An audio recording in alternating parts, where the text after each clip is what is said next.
আসসালামু আলাইকুম, সবাই কেমন আছেন? আশা করি সবাই ভালো আছেন। আলহামদুলিল্লাহ, আমিও ভালো আছি।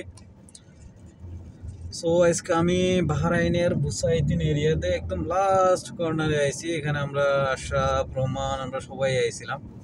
সবাই হয়তো বা মনে আছে, আমরা সবাই এখানে আইছি, ঘুরে ঘুরে ঘুরে গাড়ি করছি। এখানে অনেক মজা করার একটা জায়গা, সুন্দর একটা জায়গা। তো হয়তো বা ভিডিও আমার বন্ধুরা দেখলে হয়তো বা ও মিস করবে আরো বেশি। আশা করি সময় পাইলে ওদেরকে নিয়ে আবার পুনরায় আসবো। এখানে পার্টি টার্টি হবে, গ্রিল হয়তোবা না বানাইলেও হয়তোবা কিনে নিয়ে আসবো, তারপর এখানে খাবো ইনশাআল্লাহ। রোমান দেশে আছে এখন বর্তমানে, ও দেশ থেকে আসুক ইনশাআল্লাহ, দেখি কি হয়। তো এখন আমি আইছি আমার বসের ছেলেকে নিয়ে, ও ফুটবল খেলতে আইছি। সুন্দর একটা লোকেশন, এখানে ভিডিওতে আছে অলমোস্ট, আপনারা দেখবেন। আমি সেকেন্ড পার্ট ওইখানে দেব। আলহামদুলিল্লাহ, অনেক সুন্দর। এই দেশের সরকার অনেক টাকা টাকা খরচ করে। এই যে দেখেন, মরুভূমিতে গাছ লাগাই ফেলছে, এমন এমন গাছ। ওই পানি কি বলবো, এইখানে পানি অমূল্য রতন।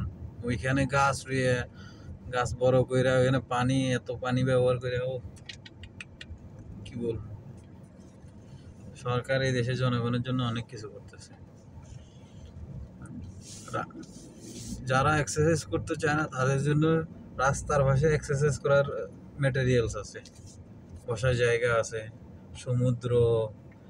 আমাদের দেশে হইলে এই সমুদ্র দেখার জন্য পে করতে হইতো, হয়তো বা কিছু বড় অ্যামাউন্ট পে করতে হইতো, কিন্তু এখন এই দেশে ওইটা নাই। এই যে একজন ভাই নামাজের সময় হয়েছে, নামাজ পড়তেছে ইনশাআল্লাহ। সুন্দর একটা জায়গা, সুন্দর একটা ভিউ, কি বলবো। এখানে যদি আপনাদের ভাবি থাকতো তাহলে আমরা দুইজন একসাথে ঘুরতাম গাড়িটা নিয়ে। এখন তো কোফালে ভাবি নাই, কি করবে। দোয়া করেন সবাই যেন আমি আমার ওয়াইফ একসাথে, আমাদের বেবি 4-5টা নিয়ে একসাথে এভাবে গাড়ি নিয়ে ফ্যামিলি নিয়ে ঘুরতে পারি সুন্দর একটা এলাকায়, সুন্দর একটা ভিউতে।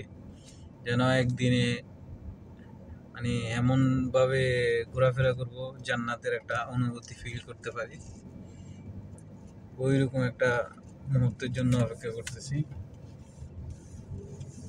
মা বাবা, ভাই বোন সবাইকে নিয়ে যদি ঘোরা যায়, ওরকম একটা সময়ের জন্য অপেক্ষা করতেছি। সবাই দোয়া করবেন। আসসালামু আলাইকুম।